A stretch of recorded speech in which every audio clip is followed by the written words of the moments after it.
Notre rubrique, les petites douceurs. C'est avec plaisir que je vous retrouve avec une petite douceur qui a pour titre les clous. Il était une fois un garçon qui avait un très mauvais caractère et qui était très difficile à vivre.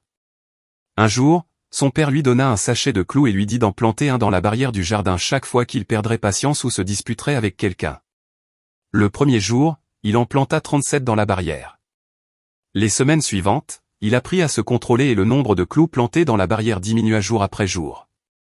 Il avait découvert que c'était plus facile de se contrôler que de planter des clous. Finalement, arriva un jour où le garçon ne planta aucun clou dans la barrière. Alors, il alla voir son père et lui dit que pour ce jour, il n'avait planté aucun clou. Son père lui dit alors d'enlever un clou dans la barrière chaque jour où il n'aurait pas perdu patience. Les jours passèrent et finalement, le garçon put dire à son père qu'il avait enlevé tous les clous de la barrière. Alors, le père conduisit son fils devant cette barrière et lui dit, « Mon fils, tu t'es bien comporté et je suis fier de toi.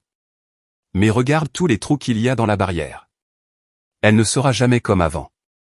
Quand tu te disputes avec quelqu'un et que tu lui dis quelque chose de méchant, tu lui laisses une blessure comme celle-là. Si tu peux planter un couteau sur quelqu'un et qu'après tu le lui retires, il restera toujours une blessure et une blessure verbale fait aussi mal qu'une blessure physique. » Ému, le jeune garçon réalisa à cet instant ce que lui enseignait son père. Écoutons ce que dit la Bible dans le livre d'Ésaïe au chapitre 53 et au verset 5.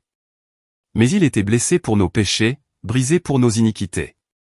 Le châtiment qui nous donne la paix est tombé sur lui et c'est par ses meurtrissures que nous sommes guéris. » Oui, c'est à cause de nos péchés que Jésus a été cloué sur la croix.